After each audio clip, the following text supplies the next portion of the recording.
सबसे पहले आती है आपकी फर्स्ट ट्रांसलेशन और शिफ्टिंग थ्योरम। ठीक है, बहुत इंपॉर्टेंट थ्योरम है, नाम से ये थ्योरम्स पूछी जाती हैं आपसे, तो आपको इन थ्योरम को नाम से याद करना है और प्लस थ्योरम, पूरी थ्योरम का स्टेटमेंट याद करना है। पहले आप सीख लीजिए कैसे इसको ड्राइव करना है, लेकिन इसको याद करना है। जब भी इससे रिलेटेड क्वेश्चंस आएंगे तो आप डायरेक्ट डेफिनेशन से ना करके इसकी थ्योरम की हेल्प से करेंगे, तो आपका क्वेश्चन जो है वो सेकेंड्स में सॉल्व हो जाएगा।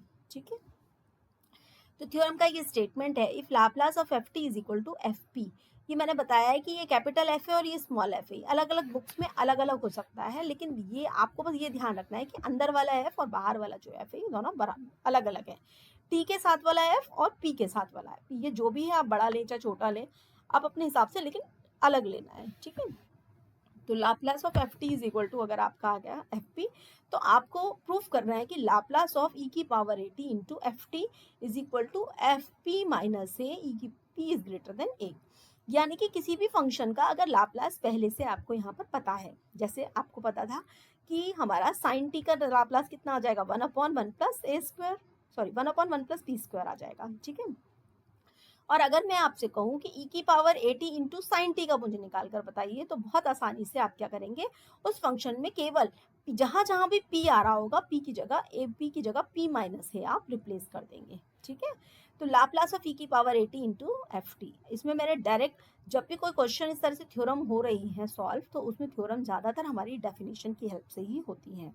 दूसरा मैंने आपको बताया कि जहाँ पर भी आप कंफ्यूज हो क्वेश्चन में, वहाँ पर डायरेक्ट डेफिनेशन लगा दीजिएगा। तो यहाँ पर हम डेफिनेशन लगाएंगे, जीरो से लेकर इन्फिनिटी ई की power minus P T. F T की जगह अब कितना है, अब पूरा फंक्शन ये एफ टी है हमारे लिए फिलहाल, ई की power a t into f t into d t. E की पावर ए टी को इसके साथ कंबाइंड कर दिया हमने, यहाँ पर माइनस कॉमन ले लिया, तो ये फंक्शन कितना हो गया, ई की पावर माइनस के पी माइनस ए इंटू टी और इंटू एफ टी हमारा एज इट इज आ गया। अब यहाँ पर ये देखिए, यहाँ पर लाप्लास का ही ये फॉर्मूला फिर से बन गया, लेकिन इस फॉर्मूले में क्या है आपका, p की जगह सिर्फ कितना रिप्लेस कर रहे हैं, p माइनस ए, तो यहाँ पर कितना हो गया, ये फॉर्मूला आ गया एफ पी माइनस ए। तो this theorem is known first translation और शिफ्टिंग थ्योरम। शिफ्टिंग थ्योरम क्यों कह रहे हैं, p जो है शिफ्ट हो गया है, कितने से शिफ्ट हो गया है, यहाँ पर a से शिफ्ट हो गया है। ठीक है, नेक्स्ट आता है आपका सेकेंड ट्रांसलेशन और हैवीसाइड शिफ्टिंग थ्योरम। ये आता है आपका हैवीसाइड शिफ्टिंग थ्योरम। ठीक है, तो ये हैवीसाइड फंक्शन मैंने बताए थे, ये ऑन ऑफ फंक्शन भी कहलाते हैं। ठीक है, जीरो वन फंक्शन भी कहलाते हैं। सेकेंड ट्रांसलेशन थ्योरम में क्या आएगा आपका, if Laplace of F T is equal to F P, ये आपका नोन हो, ये देखिए Laplace of F T is equal to F P, ये अगर आपका नोन है तो आपको लाप्लास निकालना है एफ टी माइनस ए का निकालना है। तो एफ टी माइनस ए, जैसे लाप्लास साइन टी का आपको पता है, साइन टी का कितना है, 1/p स्क्वायर प्लस 1। ठीक है, और आपको Laplace of sine t minus a का निकालना हो तो आप डायरेक्ट लगा सकते हैं, ई की power minus a p into f p, इसका लाप्लास होगा। ठीक है, तो f T minus a is equal to e की power minus a p f p, where t is greater than a. ठीक है, तो और Laplace of F T is equal to F p and G T is equal to f T minus a zero. ये इसकी second translation theorem का original statement ये है। जो ऊपर वाला स्टेटमेंट है वो मैंने याद करने के पर्पज से लिख दिया है, लेकिन एक्चुअल स्टेटमेंट ये है। इसमें एक्चुअली बच्चे थोड़ा सा कंफ्यूज हो जाते हैं, जी टी एफ टी इस तरह से कई फंक्शंस में। पहले आप सेकेंड थ्योरम स्टेटमेंट समझ लीजिए, फर्स्ट तो आपको समझ में आ ही गया होगा।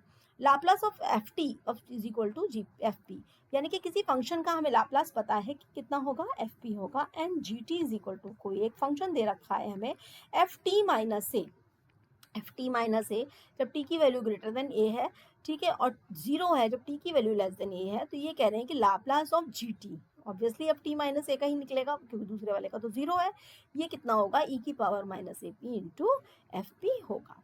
ठीक है, तो अब यहाँ पर देखिए सॉल्यूशन किस तरह से आएगा, लाप्लास ऑफ जी टी हमें निकालना है, तो लाप्लास ऑफ जी टी में हमने डेफिनेशन लगा दी, जीरो से इन्फिनिटी की power minus P T into G T into d T. यहाँ एफ पी की जगह कितना है, जी टी है, तो यहाँ पे भी कितना आएगा, जो फंक्शन है वही लिख देना है एज इट इज। ठीक है, इसके बाद फंक्शन जो डिफाइन किया हुआ है उसको हमने, डिफाइन किए हुए फंक्शन को हम इस तरीके से लिख लेंगे। यहाँ पर कहाँ गया डिफाइन किया हुआ फंक्शन,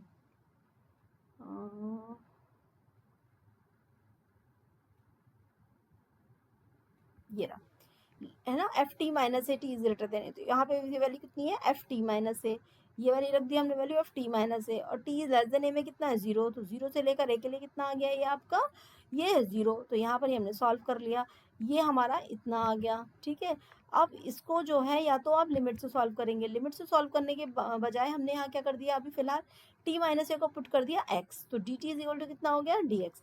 जब t की वैल्यू a है तो x की वैल्यू कितनी होगी 0, जब t की वैल्यू इन्फिनिटी है तो x की वैल्यू इन्फिनिटी, तो 0 से लेकर इन्फिनिटी की पावर माइनस के p a plus x F x into D x. ठीक है, e की पावर माइनस ए पी बाहर आ गया, 0 से लेकर इन्फिनिटी की power minus P x F x into D x.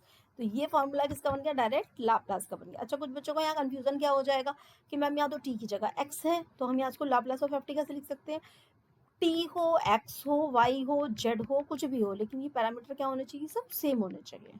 ठीक है, तो ये हम इसको लिख सकते हैं। तो e की पावर माइनस के AP और यहाँ पे कितना आ गया ये FP, तो ये आ गया आपका सेकंड ट्रांसलेशन थ्योरम और हेविसाइड्स थ्योरम।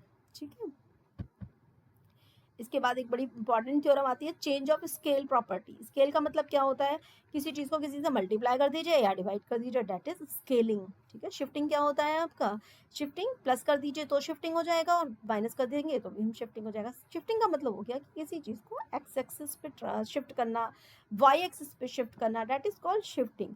स्केलिंग का मतलब होता है किसी चीज़ को मल्टीप्लाई करके लार्जर कर देना, बड़ा कर देना। ठीक है, इस तरह से। तो यहाँ पे कितना आ जाता है आपका लाप्लास ऑफ एफ टी, यहाँ देखिए if Laplace of F T is equal to कितना आया आपका एफ पी, ये गिवन है आपको।